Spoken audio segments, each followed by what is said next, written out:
अस्सलाम वालेकुम स्टूडेंट्स, क्या हाल है आप लोगों के? ठीक ठाक हैं। आज हम जिस टॉपिक को और जिस वीडियो पे काम करने जा रहे हैं वो हमारा टॉपिक है कंप्यूटर लॉजिक गेट्स। ये कंप्यूटर लॉजिक गेट्स हमारे पास मुख्तलिफ लेवल्स पे स्टडी किया जाता है, एसएसए में भी, एचएससी में भी और कैमरे सिस्टम के अंदर भी, और हमारे पास बैचलर्स के अंदर भी। तो ये टॉपिक बड़ा इंपॉर्टेंट है इलेक्ट्रॉनिक्स के लिहाज से भी, फिजिक्स के लिहाज से भी, कंप्यूटर्स के लिहाज से भी, क्योंकि इसमें हम डिजिटल सर्किट्स को स्टडी करते हैं और देखते हैं कि हमारे पास किस तरह से बुलियन अलजेब्रा, बुलियन फंक्शन और ये टेक्नोलॉजीज जो मैं इस्तेमाल करता रहूँगा, साथ साथ इसकी एक्सप्लेनेशन बेसिक्स बुनियादों पे आपको प्रोवाइड करूँगा। जब भी मैं इस टॉपिक की बात करता हूँ कंप्यूटर लॉजिक एंड गेट्स की, तो ये टॉपिक खाली एसोसिएटेड नहीं है कि मैं मैट्रिक क्लास से बात करूँ।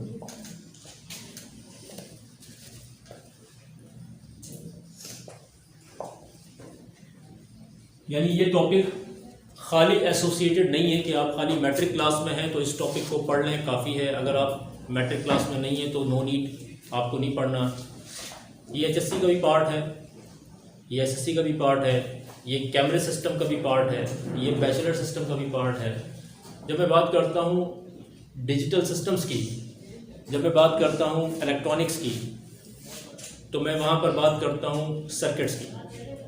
और वो सर्किट्स इलेक्ट्रॉनिक सर्किट होते हैं, और उन इलेक्ट्रॉनिक सर्किट्स की अगर मैं बात करूँ तो मैं कहता हूँ कि उसमें जो मूवमेंट ऑफ बिट्स है वो दो ही कंडीशन के अंदर है, या तो वो 0 है या वो 1 है। इन दो स्टेट्स के अंदर मूवमेंट होती है।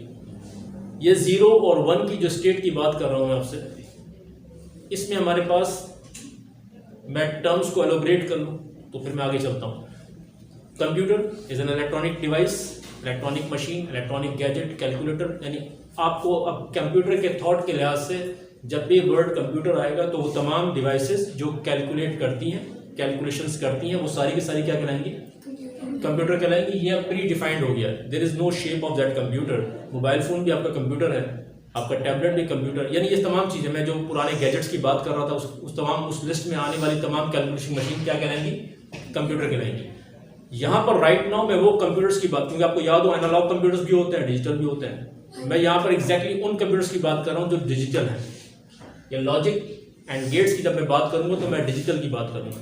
ये टॉपिक फिजिक्स का भी पार्ट है, ऐसे ही। yes, तो इन टॉपिक्स को अगर मैं करने में, प्रैक्टिकल करने पे आऊँ या मैं इसको अटेम्प्ट करने पर आऊँ तो 100% मार्क्स आते हैं या 100% मार्क्स जाते हैं, दो ही कंडीशन है। तो आप इसको अच्छी तरह अंडरस्टैंड कर लें। तो computer logic and gates, gates हमारे पास क्या होते हैं? बेसिकली जिस जगह से आपके पास कोई flow of current, flow of bits या फ्लो ऑफ वोल्टेज होगा, वो एंट्री पॉइंट, वो एग्जिट पॉइंट, वो गेट्स कहलाते हैं।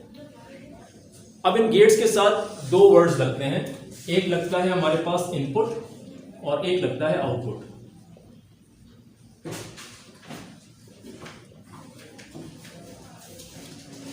ये इनपुट आउटपुट की टर्म जो मैं इस्तेमाल कर रहा हूं तो इसका मतलब ये हुआ, मैं जो भी गेट, लॉजिकल गेट, यानी गेट, मान लीजिए कि कोई ऐसा एलिमेंट है फॉर टाइमिंग। अभी अगर आपको जहन में कॉन्सेप्ट नहीं है गेट का, तो आप मान लें कि ऐसा एक एलिमेंट है जहां से आप इनपुट भी होंगे और आउटपुट भी होंगे, जहां से आप कोई डाटा को देंगे और उसका कोई रिजल्ट निकलेगा। तो जब मैं बात करूंगा लॉजिकल गेट की, तो मैं ये कहूंगा कि लॉजिकल गेट को लॉजिकल गेट इसलिए कहते हैं क्योंकि इसको इनपुट दिया जाता है और उस इनपुट का एक आउटपुट आता है। इन दोनों के बीच में ये जो इनपुट से आउटपुट तक का प्रोसेस है, इस पे कोई ना कोई लॉजिक अप्लाई की जाती है, इसलिए इसको लॉजिक गेट कहते हैं। लॉजिकल गेट को लॉजिकल गेट इसलिए कहते हैं क्योंकि इनपुट से आउटपुट के दरमियान जो प्रोसेस होता है, एक सर्टेन लॉजिक, एक सर्टेन मंतक के तहत उसका एक रिजल्ट जनरेट होता है। That's why it is called as a logic gate. Logic gate के अगर मैं थोड़ी सी डेफिनेशंस को और रिव्यू करूं तो मैं कहता हूं कि जनाब इस चैप्टर के अंदर हम मजीद, और इस टॉपिक के अंदर हम पढ़ने जाएंगे एक और टर्म जो कहलाएगी हमारे पास फंक्शन।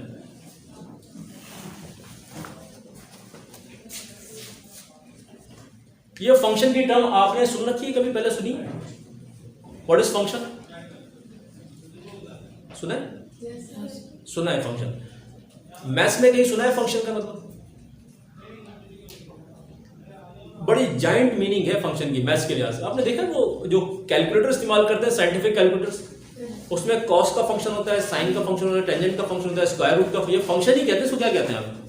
फंक्शन कहते हैं। यानी इसके पीछे, इस बटन के पीछे एक सर्टेन रूल्स एंड रेगुलेशन लिख दिए गए, उस बटन को प्रेस करने से वो ऑटोमेटिकली वो रूल्स एंड रेगुलेशन अप्लाई करता है और उसका आंसर डिलीवर करता है।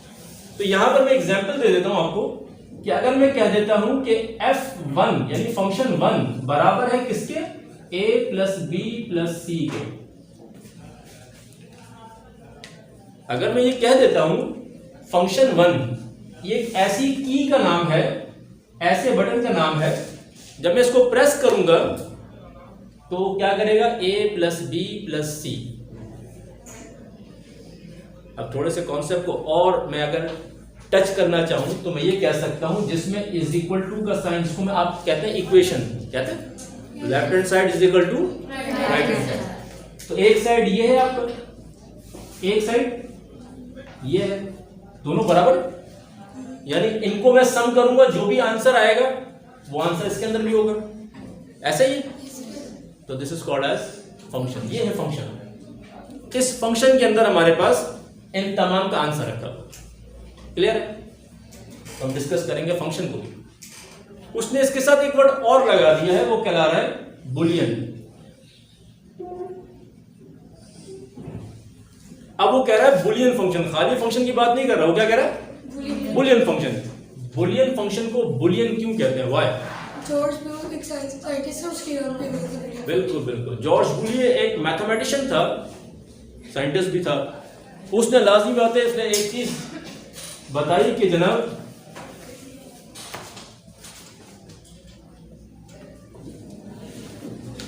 इसके नाम पे ये बुलियन रखा गया। इसने बेसिकली बुलियन फंक्शन नहीं बनाया, बुलियन अलजेब्रा बनाया। उस बुलियन अलजेब्रा की हिस्ट्री में तो मैं बहुत डिटेल में नहीं जाता। बुलियन अलजेब्रा के अंदर हुआ क्या? बुलियन अलजेब्रा में ये हुआ कि उसके आंसर ट्रू एंड फॉल्स में होते थे। उसके आंसर्स का आउटकम ट्रू और फॉल्स में होता था।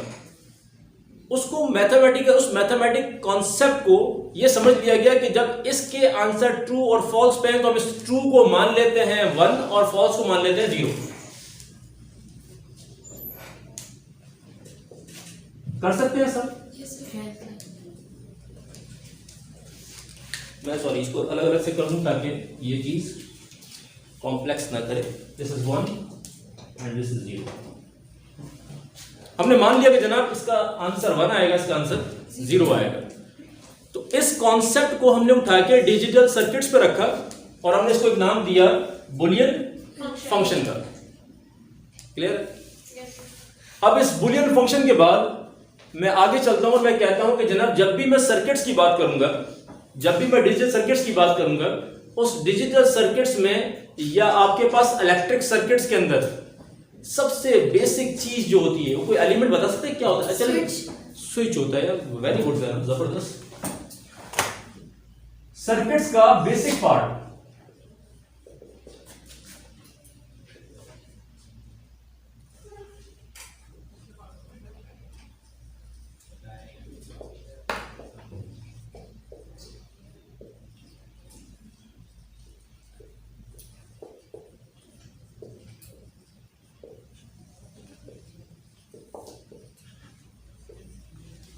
कहा जा रहा है जनाब सर्किट एक ऐसा एलिमेंट है, एक ऐसा कंपोनेंट है जिसका बेसिक पार्ट क्या है? स्विच है।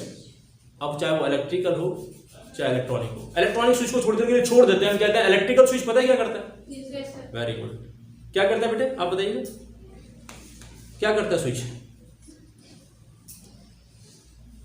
बता दें स्विच को क्या करता है? ऑन एंड ऑफ करता है। भाई स्विच को कभी खुदा न खास्ता सुना है स्विच, या मैं को ऐसा वर्ड बोल दिया कभी सुना ही नहीं है। भाई स्विच करते हैं घर में, ऑन ऑफ करते हैं। वो किससे करते हैं? स्विच से करते हैं ना। स्विच को ऑन ऑफ, अगर करंट ऑन करना है तो क्या करेंगे? स्विच ऑन कर देंगे। ऑफ करना है तो ऊपर ऑफ कर देंगे। तो इसमें घबराने वाली बात ही नहीं। तो बेसिक एलिमेंट हमारे पास सर्किट का हुआ वो है स्विच। इलेक्ट्रिकल स्विच आपको पता है कैसा होता है। इलेक्ट्रॉनिक स्विच क्या होता है? Very good. वो तो उसका आंसर जनरेट करता है 0 एंड 1, तो मुझे इसमें भी मिलता है, 0 एंड 1 उसमें भी मिलता है। होता कैसा इलेक्ट्रॉनिक स्विच? थोड़ी सी पास में जाना पड़ेगा। इलेक्ट्रॉनिक स्विच होता है ट्रांजिस्टर कहलाता है। इलेक्ट्रॉनिक स्विच क्या होता है? ट्रांजिस्टर।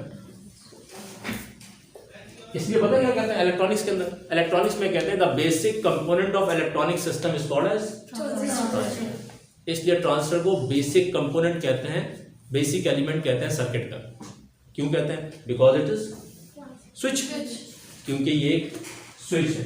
बस फर्क ये है ये डिजिटल स्विच है, और ये डिजिटल स्विच क्या जनरेट करता है? आउटपुट करता है जनरेट 0 एंड 1। हमने एक स्क्रीन टाइप पढ़ी थी TFT, थिन फिल्म ट्रांजिस्टर। चलो लीव इट, कुछ बातें पास्ट हो जाएंगी। ट्रांजिस्टर हमारे पास एक डिजिटल स्विच है। तो ये 0 एंड 1 के सिस्टम को हमने कहा कि किस तरह से इंप्लीमेंट करेंगे? With the help of Boolean function. Boolean function के थ्रू इंप्लीमेंट करेंगे, और हम इसमें देखेंगे कि हमारे पास कौन कौन से गेट्स इन्वॉल्व हैं किसी सर्किट को बनाने के लिए। हम जब सर्किट बनाने जाएंगे तो हमें कौन कौन से गेट्स की जरूरत पेश आएगी। उसमें से कुछ बेसिक गेट्स हैं और बाकी कुछ गेट्स ऐसे हैं जो आपस में मिलके बने हैं। जैसे हम कहते हैं ना, एक प्राइमरी होता है और उसके बाद उससे मिलके दूसरे चाइल्ड बनते हैं, प्राइमरी एलिमेंट्स और चाइल्ड एलिमेंट्स। इसी तरह से हमारे पास जो प्राइमरी गेट्स हैं वो हमारे मेन लॉजिकल सर्किट्स कहलाएंगे। इसको मैं मेन लॉजिकल सर्किट जब भी बात करूंगा तो आपके जहन में ऑटोमेटिकली वो 3 बेसिक नाम आएंगे जिसको हम आगे रिव्यू करने जाएंगे। वो कहलाएंगे हमारे एंड, और एंड नॉट। ठीक है, यानी हमने कहा कि हमारे पास जो आगे जाके नाम आते हैं गेट्स के वो आएंगे एंड, और एंड नॉट। ये हमारे पास वो गेट्स होंगे जिनको हम डिस्कस करेंगे। फाइनली हमने कहा अब जब मैं सर्किट्स में, कंप्यूटर सर्किट्स में बात करता हूं, मैं कंप्यूटर एलिमेंट्स की बात करता हूं, तो मैंने कहा मेरे पास, मैं रिव्यू कर रहा हूं सर्किट्स के अंदर हमारे पास जब करंट फ्लो करेगा वो 0 एंड 1 में करेगा। उस 0 एंड 1 को हमने कहा कि बुलियन फंक्शन के साथ हमने इसलिए ज्वाइन किया क्योंकि बुलियन फंक्शन हमारे पास ट्रू एंड फॉल्स पे चलता था।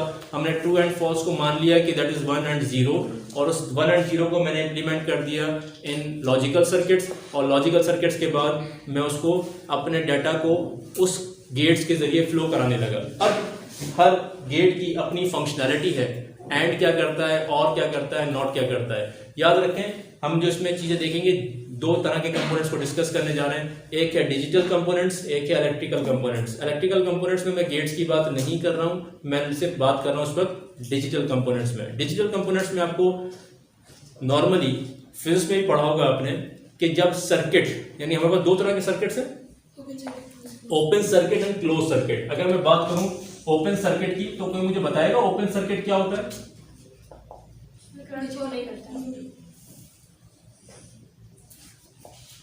ओपन सर्किट और क्लोज सर्किट। ओपन सर्किट हमारे पास क्या होता है? जो इसमें करंट फ्लो नहीं करता, जिसका स्विच ऑन हो, आपस में कनेक्टेड ना हो। यानी मैं इसकी छोटी सी एग्जाम्पल, डायग्राम मेरी इतनी अच्छी नहीं है, मैं मान लेता हूं फिर भी कुछ समझ में आ जाएगा। अगर इस तरह का सर्किट है जिसका एलिमेंट आप देख रहे हैं इसके साथ कनेक्टेड नहीं है तो ये क्या कहलाएगा? ओपन सर्किट कहलाएगा। जैसे ही मैं बात करूं कि ये एलिमेंट इसके साथ जो मैंने बनाया था ये ऐसे कनेक्ट कर दूंगा तो क्या हो जाएगा? क्लोज। क्लोज सर्किट में आपके पास करंट का फ्लो ऑटोमेटिकली शुरू हो जाता है। ये तमाम बातें आपको जब आप digital logic circuits and gates पढ़ेंगे इसमें नजर आएगा कि जैसे ही सर्किट क्लोज होगा तो 1 फ्लो करेगा, जैसे ही सर्किट ओपन होगा 0 आ जाएगा। तो this is the combination of 0 and 1। ये सिग्नल को इस तरह के जनरेट होना शुरू होंगे। टॉप पे 1 है, फिर 0 है, फिर 1 है, फिर 0 है, फिर 1 है, फिर 0 है। तो ये सिग्नल कौन सा सिग्नल कहलाता है? डिजिटल सिग्नल कहलाता है। इसको डिजिटल क्यों कहते हैं? Because this signal represent only 0 and 1। यहां तक कोई कंफ्यूजन, एम्बिग्यूटी है तो पूछ लें। कोई कंफ्यूजन नहीं है। इंशाल्लाह फिर जल्द मिलेंगे नेक्स्ट वीडियो में। टेक केयर, अल्लाह हाफिज़।